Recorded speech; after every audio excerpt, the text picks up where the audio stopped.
Claire Whitmore descendit de la voiture de covoiturage et fixa le grand domaine devant elle. La famille Whitmore avait de l'argent, mais pas la branche dont elle était issue. Sa mère s'était mariée par amour, non pour la richesse, et maintenant Claire se tenait seule sur l'allée en gravier d'un mariage auquel elle n'avait pas les moyens d'assister. Le domaine semblait tout droit sorti de la couverture d'un magazine de mariage, des draperies blanches sur des arches en bois poli, des guirlandes lumineuses scintillant sous le soleil de midi, et des invités parfaitement apprêtés riant et sirotant du rosé frais sous des tentes de jardin. Tout brillait, tout le monde étincelait, sauf elle. Claire lissa la jupe de sa robe bleu pâle. Elle était trop grande d'une taille et démodée d'une décennie. Elle l'avait trouvée enfouie au fond d'un bac d'une friperie à 3 villes de là, étiquetée à 5 $ et oubliée du temps. Ses talons chancelaient à chaque pas, des escarpins beiges éraflés ayant appartenu à sa mère.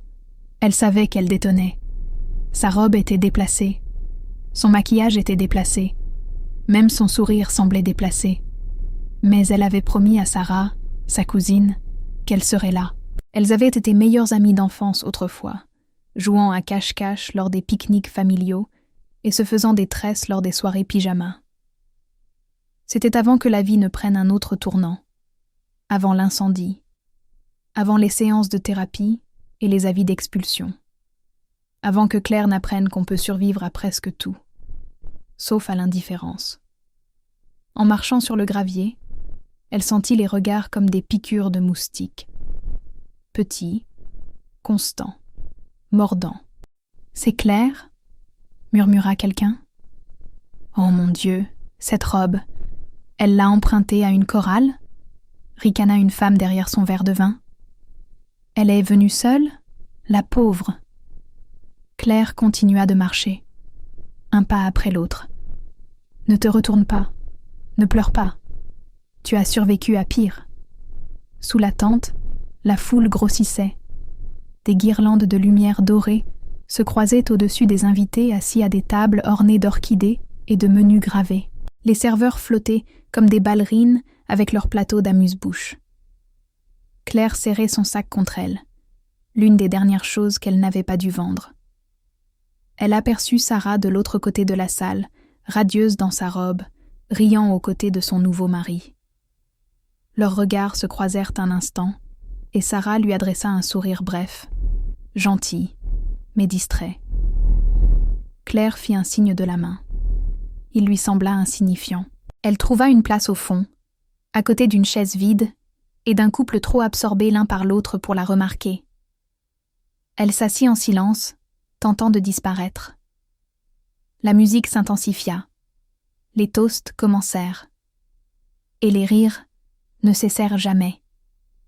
À un moment, un homme se pencha vers sa cavalière et chuchota, pas assez discrètement. On dirait qu'elle est entrée par hasard depuis la rue. La gorge de Claire se serra. Ses doigts agrippèrent le bord de la nappe. La voix dans sa tête, celle qui la tourmentait depuis des mois, résonna. « Tu n'as pas ta place ici. Tu ne l'as jamais eue. » Mais alors elle se souvint. L'hôpital.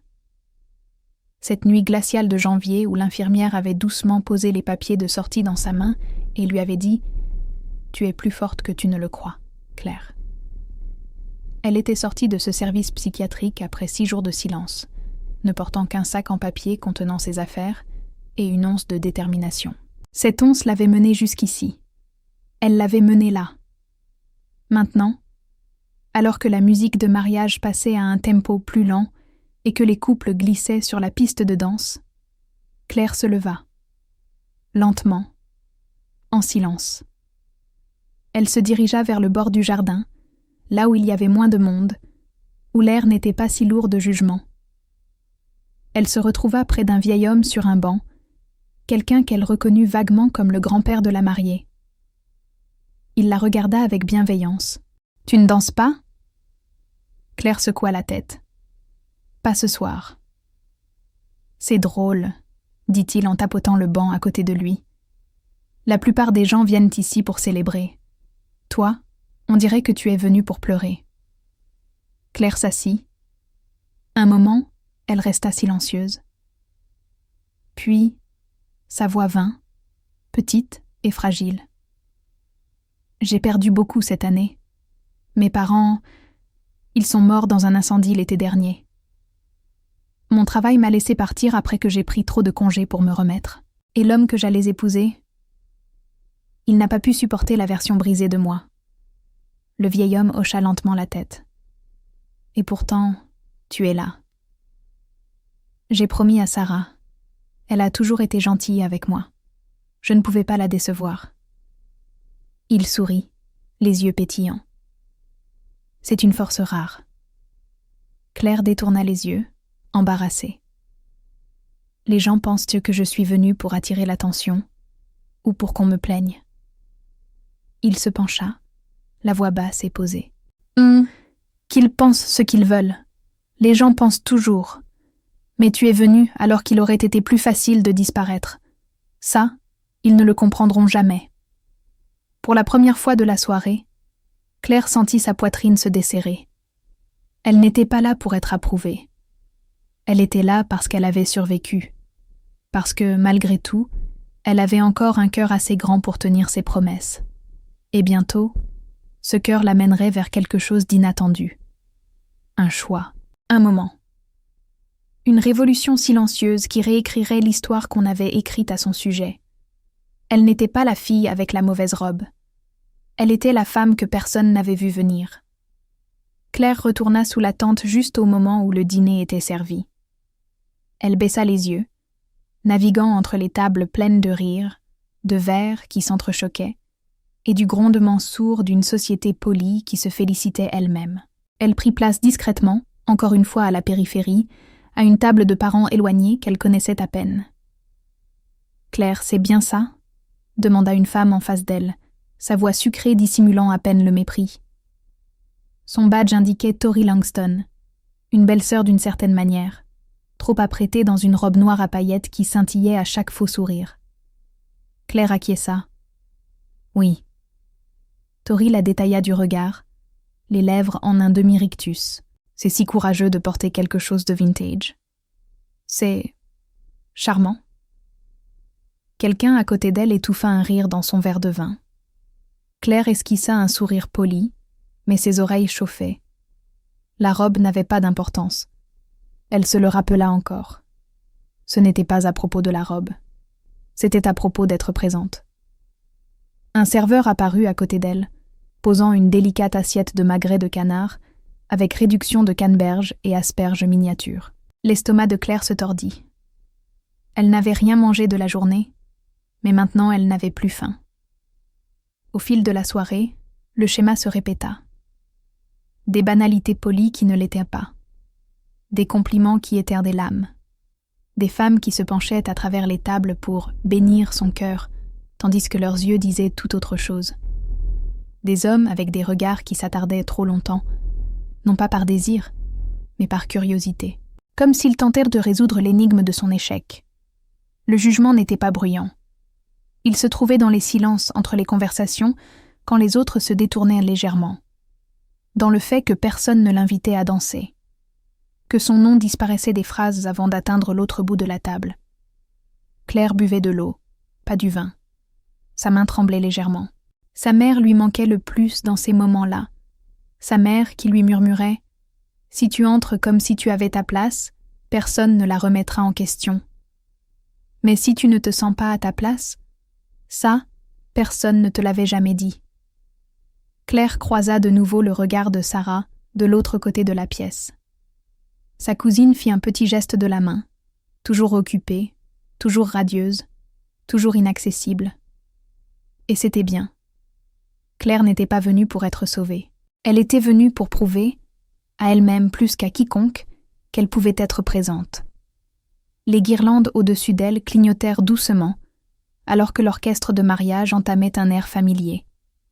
Une autre chanson lente. Une autre série de danses. C'est là que cela se produisit. Un homme qu'elle ne reconnaissait pas s'approcha de la table. Soigné, bien habillé, avec un visage qui évoquait des réunions d'affaires et des costumes hors de prix. Il tendit la main vers la femme à côté de Claire. « Vous voulez danser ?» Claire se déplaça sur son siège, leur faisant de la place. Mais alors que la femme souriait et se levait, Ses yeux se posèrent sur Claire avec une lueur de triomphe. C'était subtil, mais cela piqua. Elle n'était pas simplement ignorée, elle était prise en pitié. Et les gens qu'on prend en pitié deviennent des histoires. Du genre de celles qu'on chuchote autour d'un brunch ou d'un verre de vin, commençant souvent par « Tu as vu ce qu'elle portait ?» ou « Je me suis presque sentie désolée pour elle. » Claire avait traversé des traumatismes. Elle avait survécu à une maison en flammes, enterré ses parents, rampé dans les coins les plus sombres de son propre esprit. Mais d'une manière ou d'une autre, c'était cette humiliation qui faisait le plus mal à son cœur. Pas parce qu'elle voulait être admirée, mais parce qu'elle ne voulait pas être effacée. Puis, quelque chose changea. De l'autre côté de la salle, elle le remarqua. Pas le marié, pas un parent, pas quelqu'un de la noce. Il se tenait seul près du bar du fond, portant un costume qui n'avait pas besoin de se vanter. Grand, la trentaine peut-être, ses cheveux sombres peignés en arrière avec soin, son expression calme mais observatrice. Il ne buvait pas, il ne riait pas. Il la regardait. Claire détourna rapidement le regard. C'était peut-être rien. Peut-être qu'il s'ennuyait juste. Mais alors elle le vit à nouveau. Un regard, tenu un moment de trop pour être accidentel. Son cœur manqua un battement, puis reprit son rythme lent et régulier. Elle n'osait croire qu'un homme comme ça puisse la remarquer. Et pourtant, il n'avait pas les yeux de quelqu'un facilement dupé par les paillettes. Juste au moment où Claire rassemblait le courage de regarder de nouveau, Tori revint à la table. « Eh bien, » annonça-t-elle en s'éventant de façon théâtrale, « il fait officiellement trop chaud ici. Ce doit être tout ce parfum bon marché qui flotte partout. » La table éclata de rire. « Claire, non. » Le regard de Tori glissa vers elle. « Oh, ma chérie, ne le prends pas personnellement. Tu as toujours été un peu... différente. Sarah m'a dit que tu traversais une période difficile. C'est juste.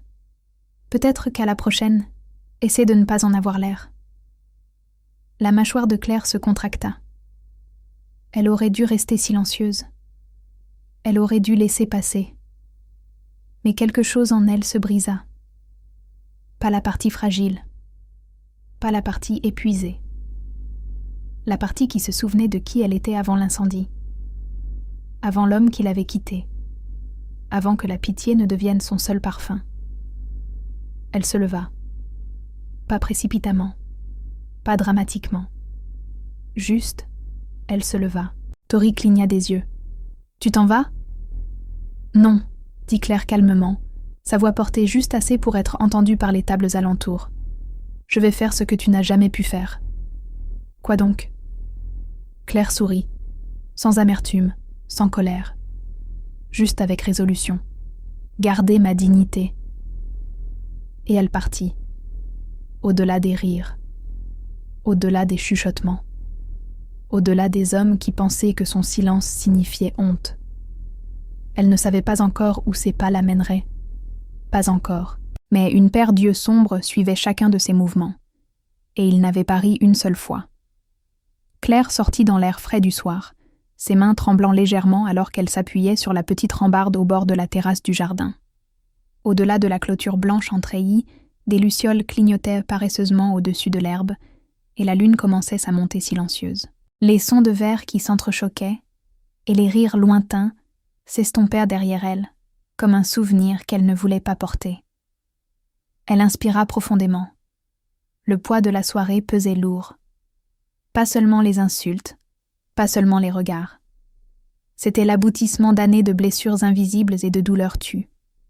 Elle se pencha en avant et ferma les yeux, le vent caressant doucement ses joues. Et puis le passé chuchota, un flash, de la fumée noire tourbillonnant dans les escaliers. La voix de sa mère criant son nom. « Claire, sors, ne nous attends pas !» La brûlure dans ses poumons, la chaleur intense, le craquement vif du bois qui s'effondre. Un autre flash.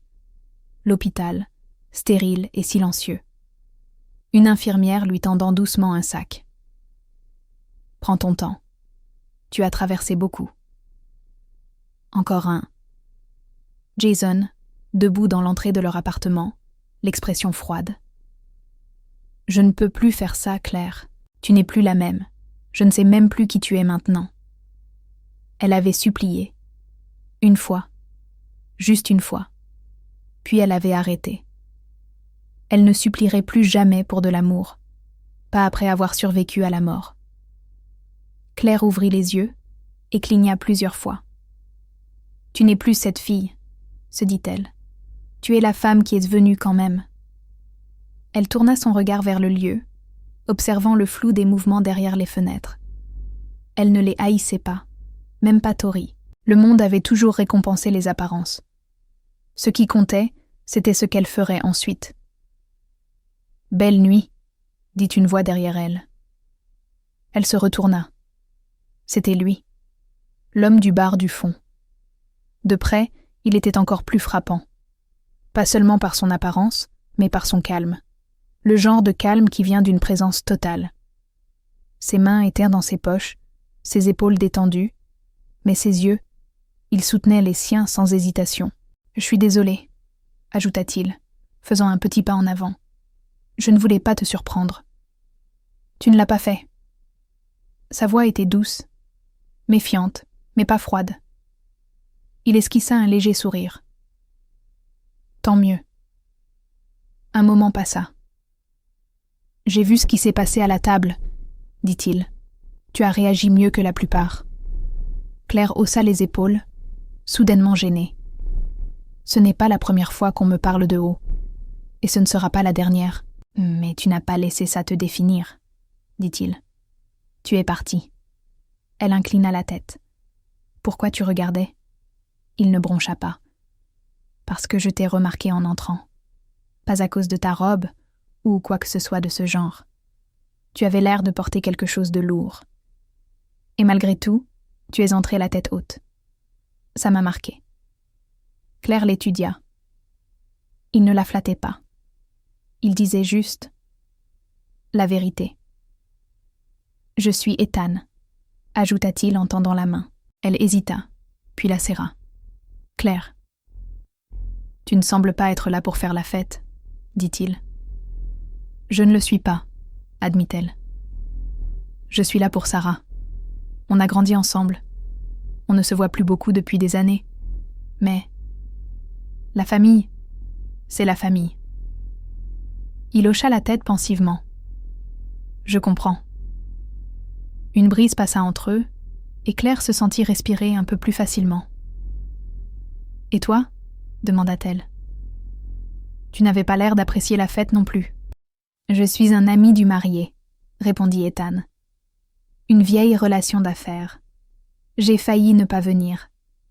Mais ces derniers temps, j'ai pris l'habitude d'assister aux choses qui me mettent mal à l'aise. Un bon exercice. » Elle sourit à cela. Ils restèrent un moment en silence. La lune montait plus haut, projetant une lumière douce sur le jardin. Puis Ethan demanda doucement. « Je peux te demander ce qu'il s'est passé ? Plutôt, je veux dire. On aurait dit que quelque chose s'est brisé en toi. » Claire baissa les yeux vers ses mains. Un instant, elle pensa esquiver. En rire. Mais il y avait quelque chose chez Ethan. Il ne posait pas la question par curiosité. Il la posait parce qu'il se souciait. « J'ai eu quelques années difficiles, » dit-elle enfin. « J'ai perdu mes 2 parents.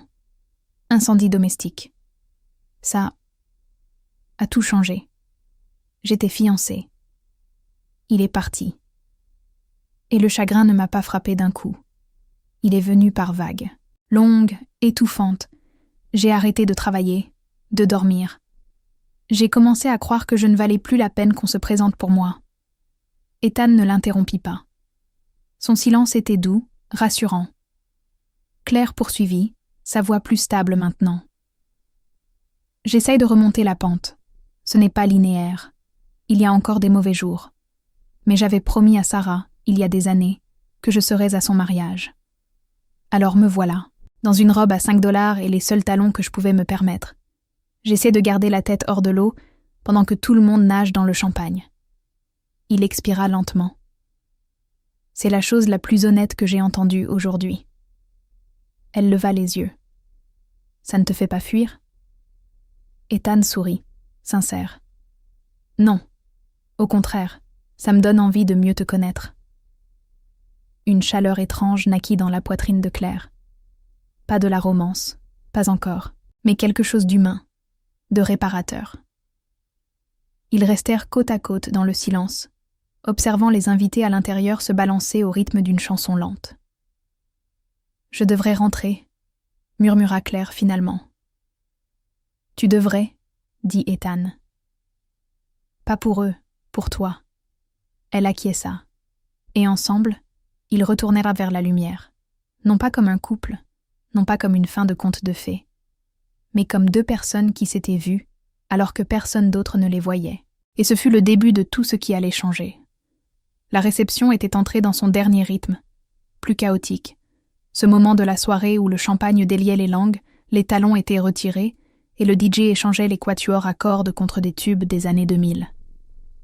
L'atmosphère sous la tente bourdonnait de rires, de robes virevoltantes et de versions fausses de chansons d'amour.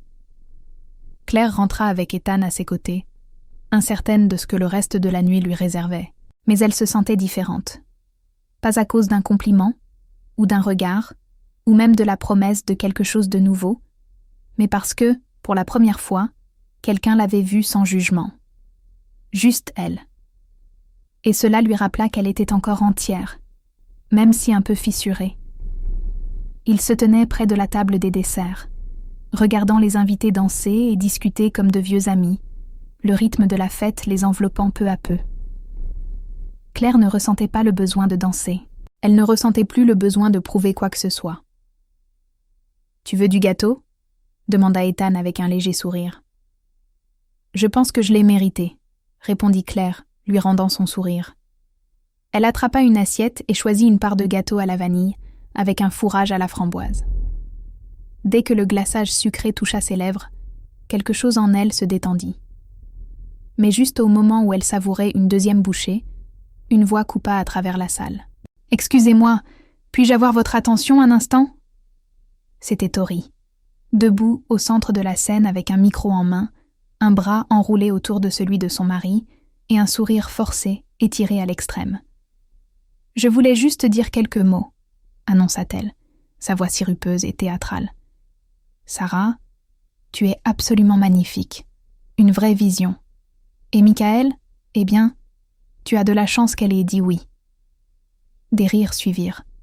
Claire sentit son estomac se contracter. « Et en parlant de chance, » poursuivit Tori, ses yeux balayant la foule. « Je pense que nous nous sentons tous incroyablement chanceux ce soir d'être entourés d'invités si divers.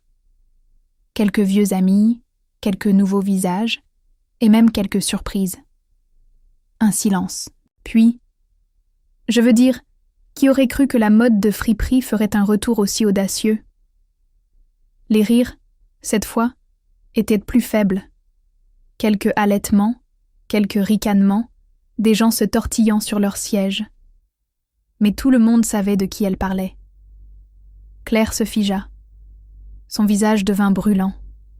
Ses doigts s'enfoncèrent dans le bord de son assiette. Ethan s'approcha, la mâchoire contractée.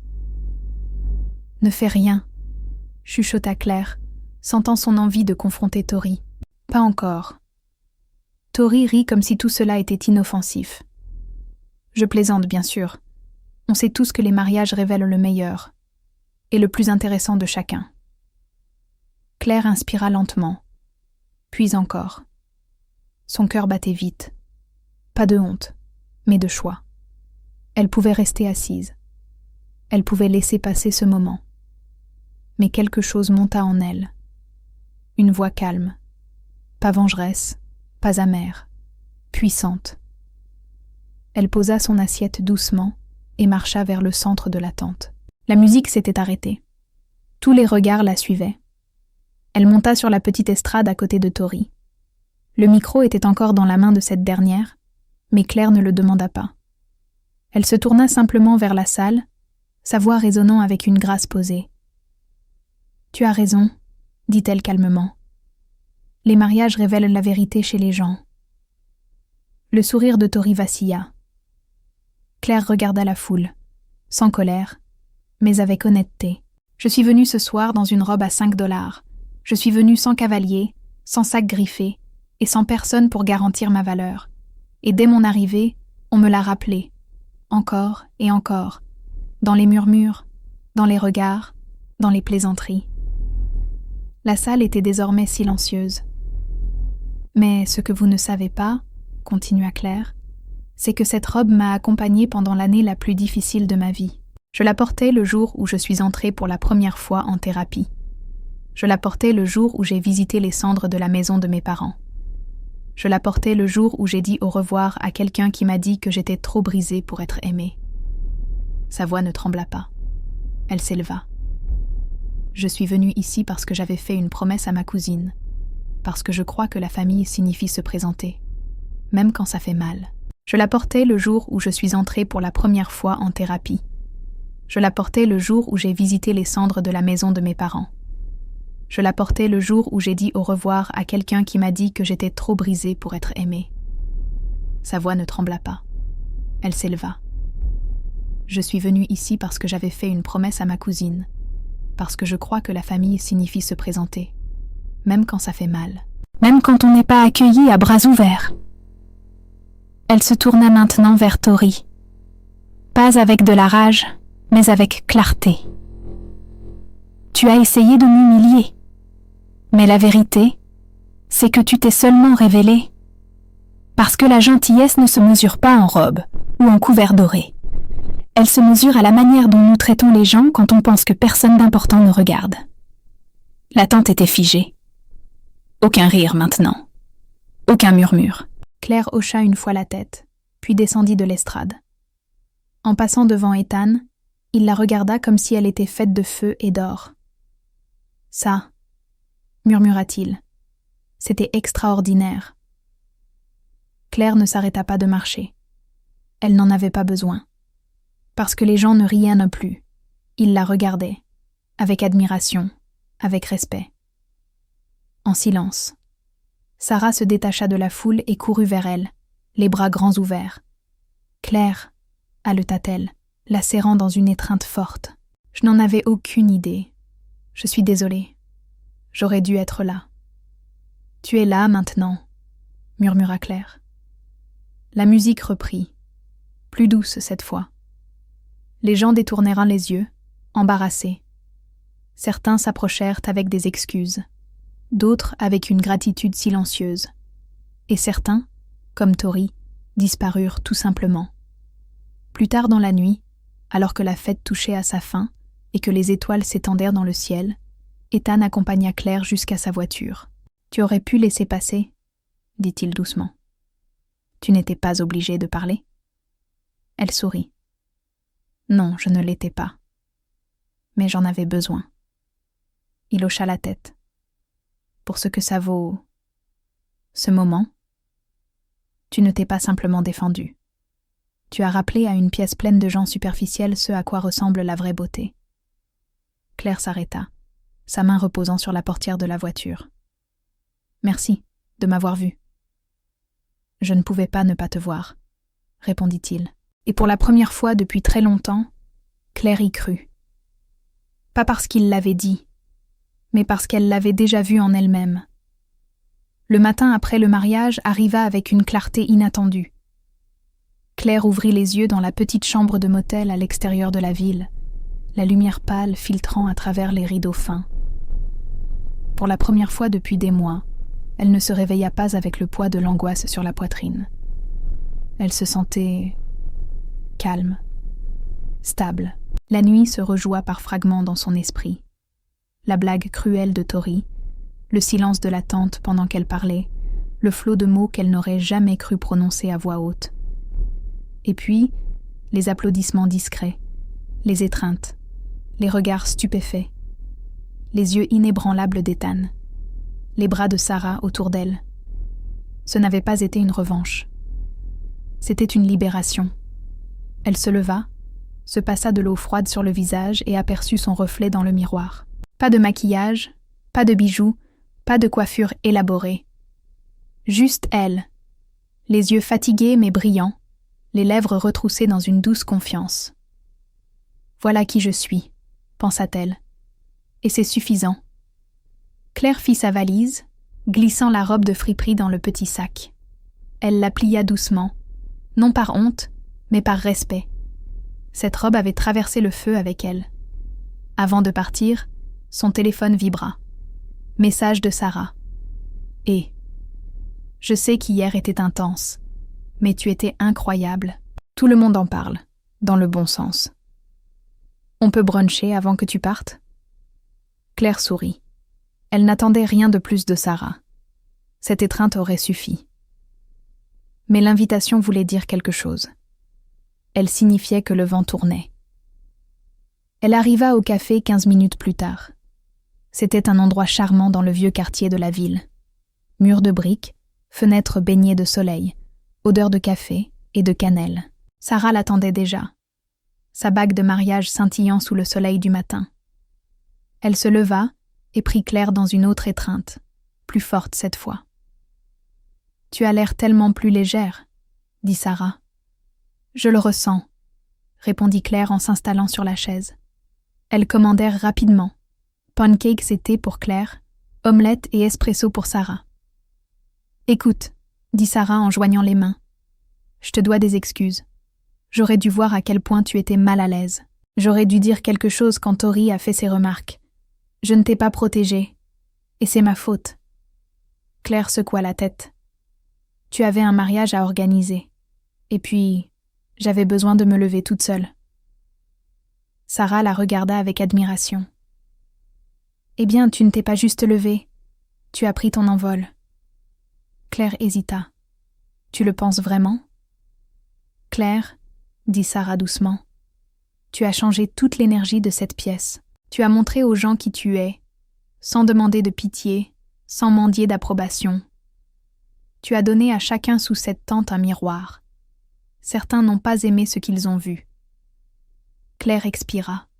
« Je suppose que je ne m'attendais pas à être vue ainsi, surtout pas en portant une robe qui coûte moins cher qu'un café. » Sarah tendit la main à travers la table et serra la sienne. « Tu as rendu cette robe inoubliable. Les gens en parleront pendant des années, et pas à cause du prix de la robe, mais à cause de la femme qui la portait. » Elles restèrent assises dans un confort silencieux, sirotant leur thé et partageant des souvenirs d'enfance. C'était comme rentrer à la maison. Puis Claire posa la question qu'elle avait enfouie tout le week-end.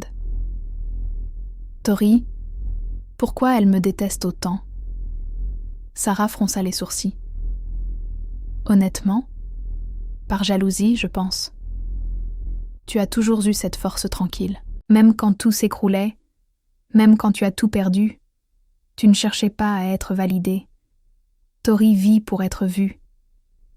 Tu la menaces parce que tu n'as pas besoin des projecteurs pour briller. » Claire réfléchit. J'avais juste l'impression qu'elle voulait que je disparaisse. « Parce qu'elle avait besoin de se sentir plus grande en te rabaissant, » dit Sarah. « Mais tu ne l'as pas laissé faire. » Plus tard cet après-midi-là, Claire se promena sur la place du petit village, le soleil réchauffant ses épaules. Son sac pendant à son bras, ses talons, ses vieilles choses obstinées, enfin retirées. Elle marchait avec aisance, sans se presser. Elle s'arrêta devant une petite librairie qu'elle fréquentait enfant. Elle semblait inchangée, vitres poussiéreuses, enseigne peinte à la main, une petite clochette au-dessus de la porte. À l'intérieur, l'odeur du papier ancien l'enveloppa comme une vieille amie. Elle se dirigea vers le rayon des mémoires, ses doigts effleurant doucement les tranches. Puis, une voix familière derrière elle. « Tu essaies encore de disparaître ?» demanda Ethan. Claire se retourna, son sourire immédiat. Peut-être, mais pas pour les mêmes raisons. Il était habillé de manière décontractée. Chemise bleu marine, jean usé, un café à la main. Détendu, vrai. « Je ne pensais pas te revoir avant ton départ, » dit-elle. « Je ne pensais pas te laisser partir sans dire au revoir. » Il se tenait dans l'étroite allée entre les livres, la lumière filtrant à travers les vitres poussiéreuses. « Je pensais vraiment ce que j'ai dit hier soir, » ajouta-t-il. « Tu as rappelé aux gens ce à quoi la force ressemble. Tu me l'as rappelé à moi. » Claire sentit quelque chose frémir dans sa poitrine. « Merci d'avoir été là pour moi. Ah, je n'étais pas là pour toi, dit doucement Ethan. J'étais là avec toi. Les mots résonnèrent profondément. J'ai passé tellement de temps à essayer de me convaincre que je n'étais pas brisée, murmura-t-elle. Mais peut-être que je n'ai plus besoin de le prouver. Il s'approcha. Tu n'as rien à prouver, à personne. Claire baissa les yeux, puis les releva vers lui. Et maintenant? Ethan sourit. Tu vis ta vie. Et si tu veux, juste si, peut-être que j'en ferai partie. Son cœur ne s'emballa pas. Il se stabilisa. Parce que ce n'était pas un sauvetage. Ce n'était pas un conte de fées. C'était réel. Et pour la première fois, ça suffisait. L'autoroute s'étendait devant elle, longue et ouverte, encadrée de champs dorés et des doux bleus d'un ciel sans nuages. Les mains de Claire reposaient tranquillement sur le volant de sa vieille voiture, du genre qui vibre au-dessus de 100 km/h mais tient bon. Le motel était derrière elle, le mariage derrière elle. Les murmures, les regards, les jugements. Tous laissés dans cette tente où elle s'était autrefois sentie si petite. Et pourtant maintenant, elle était plus elle-même qu'elle ne l'avait été depuis des années. Une confiance tranquille battait en elle, pas bruyante ou voyante, mais certaine. Elle n'avait pas besoin de l'approbation de quiconque. Elle n'avait pas besoin de robes scintillantes, de photos mises en scène ou de vies fabriquées. Elle avait gagné quelque chose de plus rare. La paix. Son téléphone vibra sur le siège passager. Un autre message. De Sarah. Toute la famille parle encore de ton discours.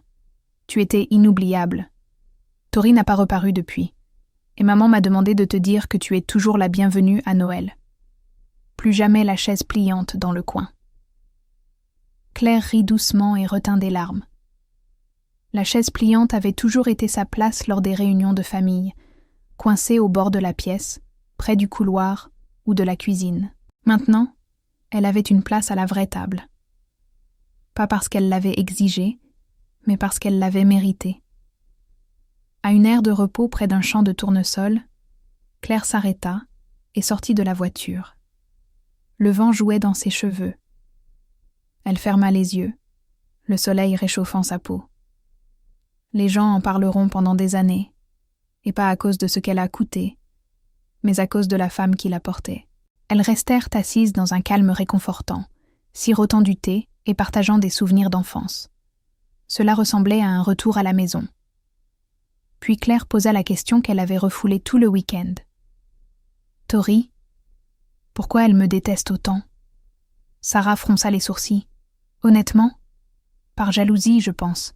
Tu as toujours eu cette force tranquille. Même quand tout s'écroulait, même quand tu as tout perdu, tu ne courais pas après l'approbation des autres. Tori a besoin d'être vue. Tu la menaces parce que tu n'as pas besoin des projecteurs pour briller. » Claire réfléchit. On aurait dit qu'elle voulait que je disparaisse. Parce qu'elle avait besoin de se sentir plus grande en te rabaissant, dit Sarah. Mais tu ne l'as pas laissé faire.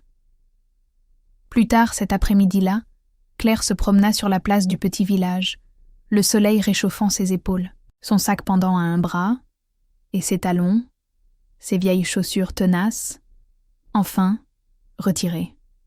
Elle avançait avec aisance. Elle n'était pas pressée. Elle s'arrêta devant une petite librairie qu'elle fréquentait enfant. Elle n'avait pas changé. Vitres poussiéreuses, enseigne peinte à la main, une petite clochette au-dessus de la porte.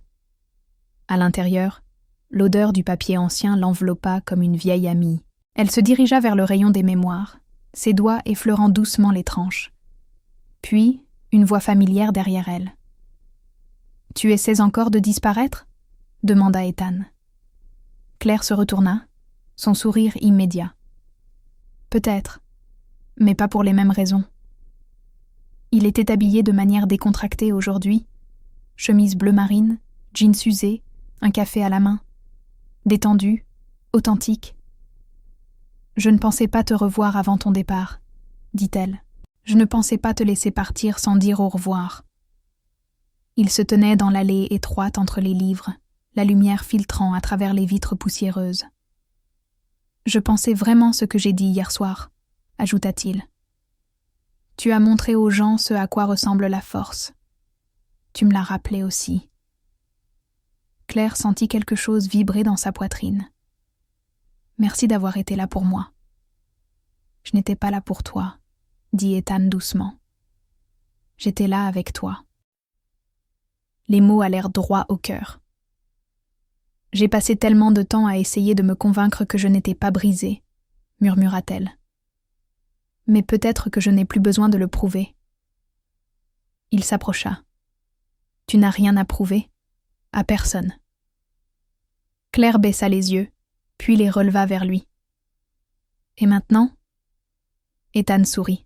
« Tu vis ta vie, et si tu veux, juste si, peut-être que j'en ferai partie. » Son cœur ne s'emballa pas. Il se calma. Parce que ce n'était pas un sauvetage, ce n'était pas un conte de fées. C'était réel. Et pour la première fois, cela suffisait. L'autoroute s'étendait devant elle, longue et ouverte, encadrée de champs dorés et des douces teintes bleues d'un ciel sans nuages. Les mains de Claire reposaient paisiblement sur le volant de sa vieille voiture, le genre qui tremble légèrement au-dessus de 100 km/h mais qui tient bon.